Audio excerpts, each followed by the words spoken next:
খ্রিস্টান ধর্মের যারা শিক্ষিত, খ্রিস্টানদের যারা কিতাব মানে, খ্রিস্টান ধর্মে যারা গবেষণা করে, যারা সুশিক্ষিত, তাদের কাছে মক্কার আবু জাহেলের সৈন্যগুলো যে বিচার দিল, কি বিচার দিল, যে তোমরা তো নাজরান দেশে তোমরা সুন্দরভাবে চলাফেরা করতেছো, এখানে কোনো সমস্যা নাই, কিন্তু মক্কায় এমন একটি সমস্যা হচ্ছে। কি সমস্যা হচ্ছে? সেটা হচ্ছে আব্দুল্লাহর বেটা মুহাম্মদ মক্কায় মানুষদেরকে জোরপূর্বক টাকা দিয়ে, পয়সা দিয়ে, ক্ষমতা দিয়ে, তরবারি দেখিয়ে তারা তার ধর্মের মধ্যে, ইসলামের ধর্মের মধ্যে তারা মানুষদেরকে দলে দলে ঢুকাচ্ছেন। সুবহানাল্লাহ।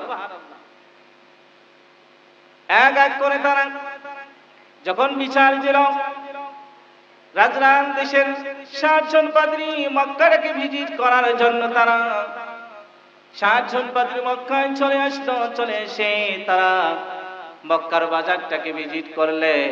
ভিজিট করে তারা দেখলেন জোহরের যখন আজান হয়ে গেল, আল্লাহু আকবার, মক্কার যতগুলো ব্যবসায়ী ছিল তারা দোকানপাট বন্ধ না করে, ঝাঁপ বন্ধ না করে, ক্যাশের মধ্যে যেরকম করে টাকা পয়সা ছিল ওরকম করে ছেড়ে দিয়ে তারা আল্লাহু আকবার, মক্কায় যখন আজান হলো, আজানের জব দিতে দিতে মক্কার সকল ব্যবসায়ী গুলো নামাজের মধ্যে চলে গেল। চিৎকার দিয়ে বলি সুবহানাল্লাহ। ক্ষমতায় কে স্থায়ী হয় না,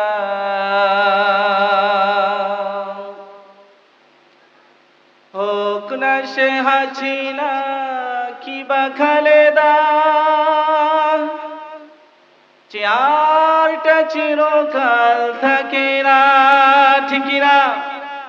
ক্ষমতায় কেউ স্থায়ী হয় না, হোক বা সে হাসিনা কিবা খালেদা, চেয়ারটা চিরকাল থাকে না, চেয়ারটা চিরকাল থাকে না। ক্ষমতায় কেউ স্থায়ী হয় না, হোক না সে হাসিনা কিবা খালেদা, চেয়ারটা চিরকাল থাকে না। ঠিক না? মুজিবুর ক্ষমতায় বেশি দিন ছিল না,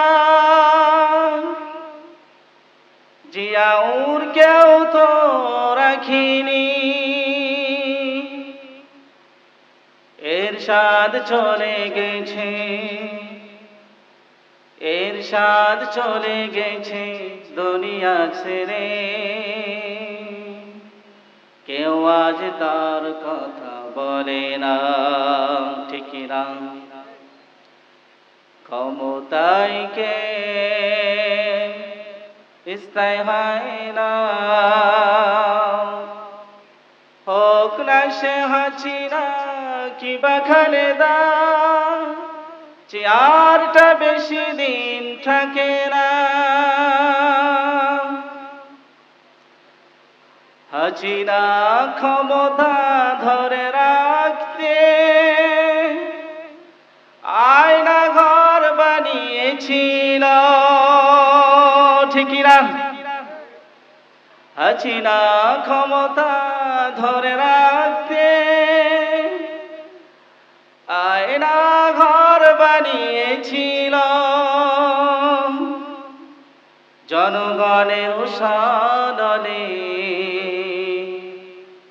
জনগণের উষাদনে দাদার দেশে পালিয়ে গেল। কোথায় পালিয়ে গেল? জনগণের উষাদনে দাদার দেশে পালিয়ে গেল। ক্ষমতায় কেউ স্থায়ী হয় না, হোক না সে হাসিনা কিবা খালেদা, চেয়ারটা চিরকাল থাকে না। ডিবি হারুনের পাশে, বিবি হারুনের পাশে পরিমণিদের আর দেখা যায় না। ঠিক না? ক্ষমতায় কে স্থায়ী হয় না,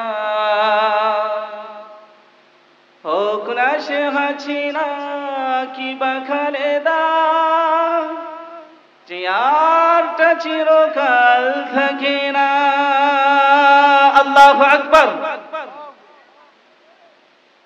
সম্মানিত ভাইরা, আমি আমার খুতবার শুরুতেই মহাবিশ্বের মহাগ্রন্থ আল কোরআন থেকে সূরা আল হজের ৪১ নম্বর আয়াত তেলাওয়াত করছি। এই আয়াতে কারিমে আল্লাহ রাব্বুল আলামিন আমাদের জন্য কি গাইডলাইন দিলেন, কি মেসেজ দিলেন, সেই মেসেজগুলো আপনাদের সামনে আমি পেশ করব। আল্লাহ রাব্বুল আলামিন এখানে ৪টি গাইডলাইন দিয়েছেন। আজকের আলোচনার বিষয়বস্তু হচ্ছে ইসলামী রাষ্ট্র ব্যবস্থা। ইসলাম যদি রাষ্ট্রে যায়, এই কোরআন যদি পার্লামেন্টে যায়, একজন নামাজি ব্যক্তি যদি পার্লামেন্টে যায়, একজন হাফেজ, একজন আলেম যদি পার্লামেন্টে যায়, তাহলে এই আলেম, এই কোরআন জাননেওয়ালা ব্যক্তিটা পার্লামেন্টে গেলে কি কি করবেন, কি গাইডলাইন আল্লাহ রাব্বুল আলামিন দিলেন, সেই বিষয়কে আমরা সামনে রেখে কথা বলবো ইনশাআল্লাহ। আল্লাহ রাব্বুল আলামিন বললেন, আল্লাযীনা ইম্মাক্কান্নাহুম ফিল আরদি আকামুস সালাতা ওয়া আতুজ যাকাতা। আল্লাহ রাব্বুল আলামিন এই পৃথিবীর মানুষদেরকে যারা নেতৃত্ব দিবে, যারা নেতা হবে, যারা সমাজ মেইনটেইন করবে, রাষ্ট্র মেইনটেইন করবে, যারা পুলিশের প্রধান হবে, আর্মির প্রধান হবে, যারা বিজিবিতে যারা প্রধান হবে, এই প্রধানদেরকে আল্লাহ রাব্বুল আলামিন টার্গেট করে বিশ্বনবীকে জানিয়ে দিলেন, ইয়া রাসূলুল্লাহ, ইয়া হাবিবাল্লাহ, তাদেরকে আপনি জানিয়ে দেন, আল্লাযীনা ইম্মাক্কান্নাহুম ফিল আরদি আকামুস সালাতা ওয়া আতুজ যাকাতা। তারা যদি এই গাইডলাইনগুলো যদি তারা না দেয়, না দেওয়ার কারণে আমি আল্লাহ রাব্বুল আলামিন কাল কিয়ামতের দিন তাদেরকে জাহান্নামে দিয়ে দেব। চিৎকার দিয়ে বলি নাউজুবিল্লাহ। তাহলে এক নম্বরে আল্লাহ রাব্বুল আলামিন জানিয়ে দিলেন, আমি যাদেরকে ক্ষমতা দেব, যাদেরকে আমি চেয়ারের মধ্যে বসাবো, যাদেরকে আমি নেতা বানাবো, তারা এই ৪টি কাজ করবে। এক নম্বর আল্লাহ রাব্বুল আলামিন জানিয়ে দিলেন, এক নম্বরে সমাজের মধ্যে তোমাদেরকে নামাজ প্রতিষ্ঠিত করতে হবে। কি প্রতিষ্ঠিত করতে হবে? আকিমুস সালাত, সালাত, নামাজ প্রতিষ্ঠিত করতে হবে। যারা নামাজ প্রতিষ্ঠিত করে, নামাজের দাওয়াত দেয়, নামাজের আন্দোলন করে, এই পৃথিবীতে যারা নামাজটাকে প্রতিষ্ঠিত করতে চায়, আল্লাহ রাব্বুল আলামিন তাদেরকে এই চেয়ারের মধ্যে বসাবেন। এই চেয়ারের মধ্যে যখন বসাবেন, আল্লাহ রাব্বুল আলামিন তারপর জানিয়ে দেন ওয়া আতুজ যাকাত। আল্লাহ রাব্বুল আলামিন বলে দিলেন, এক নম্বরে নামাজ প্রতিষ্ঠিত করতে হবে এই চেয়ারে বসলে। এই চেয়ারে বসলে আবার ২ নম্বর যে কাজটা করতে হবে সেটা হচ্ছে ওয়া আতুজ যাকাত। সমাজের মধ্যে যাকাত প্রতিষ্ঠিত করতে হবে, যাকাত কায়েম করতে হবে। যাকাত সমাজের মধ্যে কায়েম করে গরিবদের মধ্যে বিলিয়ে দিতে হবে। আর আমি যদি নিজেই এই যাকাতগুলো তুলি, এই যাকাতগুলো তুলে যদি আমি নিজেই খাই, আল্লাহ রাব্বুল আলামিন কাল কিয়ামতের দিন ওই ব্যক্তিকে জাহান্নামে দিয়ে দিবেন। চিৎকার দিয়ে বলি নাউজুবিল্লাহ। ৩ নম্বরে আল্লাহ রাব্বুল আলামিন জানিয়ে দিলেন, এই চেয়ার যাকে আমি দেব, ক্ষমতা যাকে দেব, যাকে আমি রাষ্ট্রপ্রধান বানাবো, রাষ্ট্রপ্রধান বানার পরে ৩ নম্বরে তাদের কাজ হবে, যে ৩ নম্বর যে কাজটা হবে, আমি আল্লাহ রাব্বুল আলামিন জানিয়ে দিলাম, তারা নিজেই ভালো কাজ করবে এবং ভালো কাজের আদেশ দেবে, সুন্দর ব্যবহার করবে। কি সুন্দর ব্যবহার করবে? আল্লাহ রাব্বুল আলামিন যাকে ক্ষমতা দিবেন, যাকে রাষ্ট্রপ্রধান বানাবেন, যাকে সমাজের নেতা বানাবেন, পুলিশের প্রধান বানাবেন, আর্মির প্রধান বানাবেন, তাদেরকে আল্লাহ রাব্বুল আলামিন কি গাইডলাইন দিলেন? সেই গাইডলাইন হচ্ছে, এক নম্বরে তাদেরকে নামাজ প্রতিষ্ঠিত করতে হবে এবং 2 নম্বরে যাকাত কায়েম করতে হবে। 3 নম্বর আল্লাহ রাব্বুল আলামিন জানিয়ে দিলেন ওয়া কওমু ইব্রাহিম ওয়া কওমু লূত।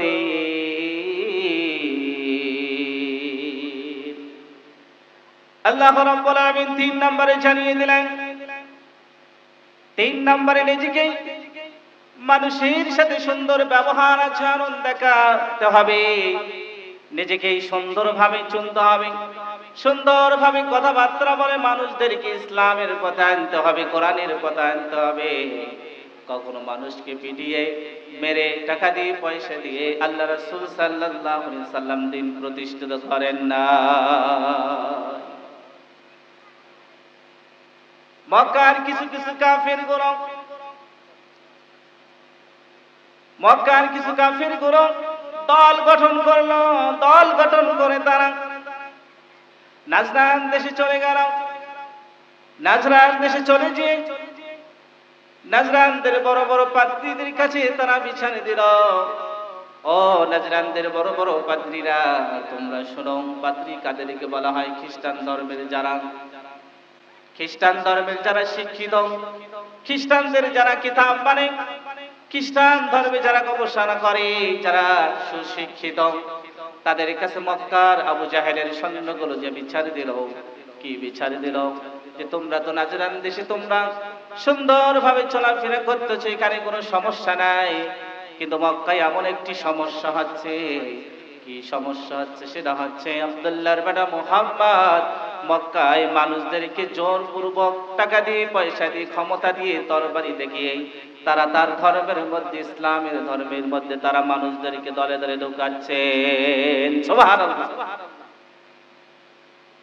এক এক করে তারা যখন বিচার দিল, রাজরান দেশের 60 জন পাদ্রী মক্কাকে ভিজিট করার জন্য তারা 60 জন পাদ্রী মক্কায় চলে আসলো। চলে এসে তারা মক্কার বাজারটাকে ভিজিট করলেন।